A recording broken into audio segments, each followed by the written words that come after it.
Hello, so today I'm going to do a quick review of the Using Hectares chapter 15.2. I asked you to do this over the weekend, so you should have it completed by now.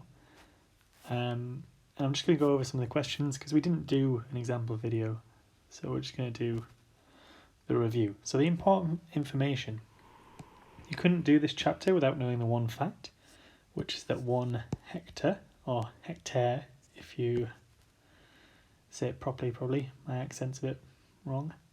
So 1 hectare is 10,000 meters squared.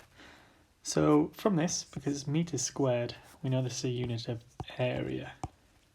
Okay, and this is what we'll do to measure a very large area, like fields, how much land a farmer has, maybe could be in hectares, or the size of a forest, or something along those lines. It's quite a big area.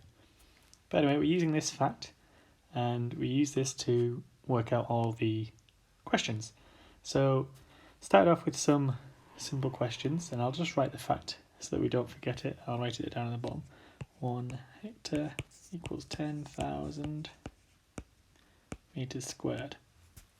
So if 1 hectare is 10,000, then how do we get 5 hectares? Well, it's just 5 times as much. So 5 hectares, it's going to be 5 times as much, 50,000 meters squared. So this is just some examples, not another question. This wasn't any of the questions, but just similar sort of examples. So if we have 0.7 hectares, well, this one's a little bit trickier. We're going to go from 1 to 0.7. So we can just, again, it's sort of 0.7 times this. So we can just do it on this side. And we get 7,000 meters squared. So you remember 1, we were going up by 5 times as much. This one, it's not half as much, but it's like 0.7 times as much. So we're still just timesing by the amount.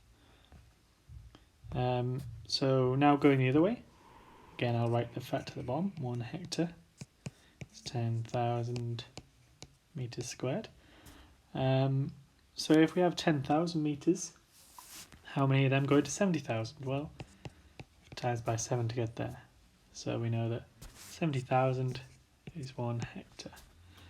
It's quite easy. Then how do we get from your 10,000 to your 600 meters? Well, we have to find what we times by to get to 600 meters. So times something. And the way we do this, if we have 10,000 times something is 600, then we can do the inverse and do 600 divided by 10,000, which equals 0.06. So we've sort of done the opposite to find what we're timesing by. So now we know that it's 0.06. So we times this by 0.06, and of course the answer is just 0.06 hectares. So it's still quite simple. The only thing is when we don't know how to work out what to times by, and so we know we have to do this inverse operation. So I'll just explain that one more time in case I did that too quickly. So we had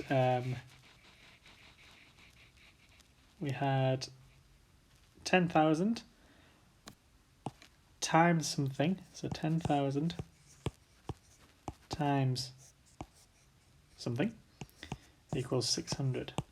So we can do the inverse by just rearranging a little bit, taking this over to the other side. So it becomes something equals 600 divided by 10,000. That's how we worked out this was 0.06. And then we just times the 1 by 0.06. So that shouldn't be too hard. And then I thought I'd just run through the last question, because obviously it's the trickiest, and if you can do this one, you can probably manage to do the rest of them. So these measurements here are all in kilometres. This is, it says a company wants to build a theme park. The diagram shows the plan of the land it wants to buy, so that's this little diagram here. The company wants to pay no more than 16 million for the land. So I'm going to write that down so remember. million. The price of the land is 5,120 per hectare. I'm going to put a less than sign. So, can the company afford to buy the land? Sure, you're working and use estimation to check your answer.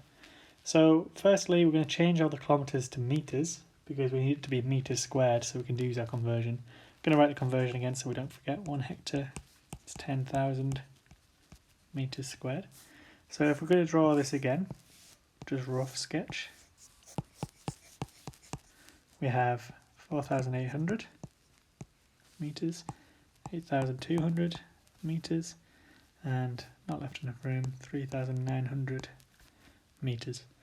So this is a trapezium, and you should remember that to do a trapezium, we take the mean of the heights. So it's as if we're cutting it here and getting the mean of the heights.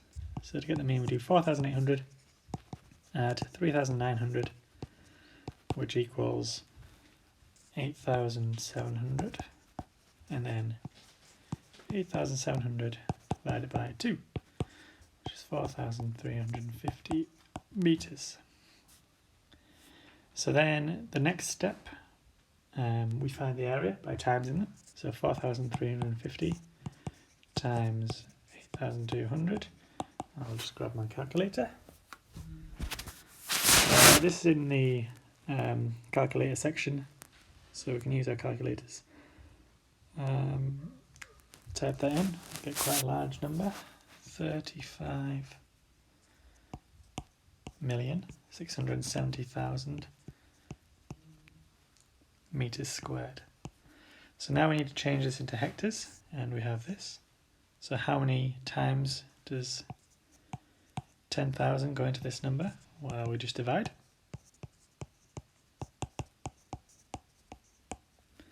And again, you can just use your calculator. Oh, well, it should be easy because it's a multiple of 10. But we get 3,567 hectares. Okay, so this is the important thing here. I know it's starting to get a bit scruffy, so I'll rub some stuff out. I'm going to go up this section here. So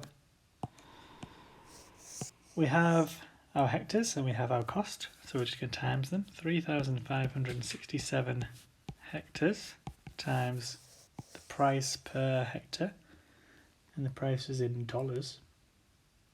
So times 5,120. Again, just use your calculator. 5,120. And we get, oh, type that in wrong. 5,120.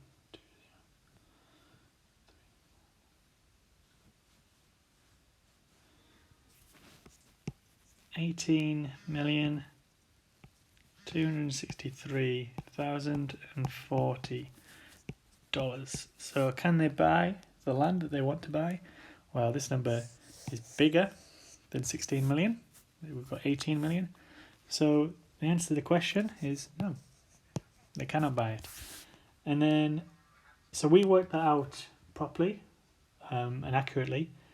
It says use estimation to check your answer. So if you're going to do that, we'd probably round all the numbers. So we'd round this to 5,000, this to 4,000, so we get 9,000.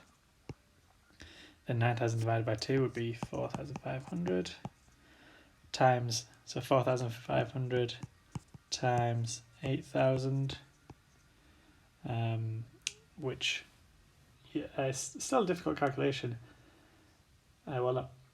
So you might use your calculator. So we get 36 million, so on. And then that would give us 3,600 hectares. And then we do 3,600 times 5,000, and that would give us 18 million exactly. So it would still be no. We'd still get an answer no. So hopefully you've followed all that. Remember, you can go back and watch it again to help you understand. It's quite a simple topic, so there shouldn't have been too much trouble. I will be once we get the Google Classrooms up and running, I'll be attaching the answers there, so you can mark your work there. Any questions, you can leave them in the comments, and I'll be uploading another video tomorrow.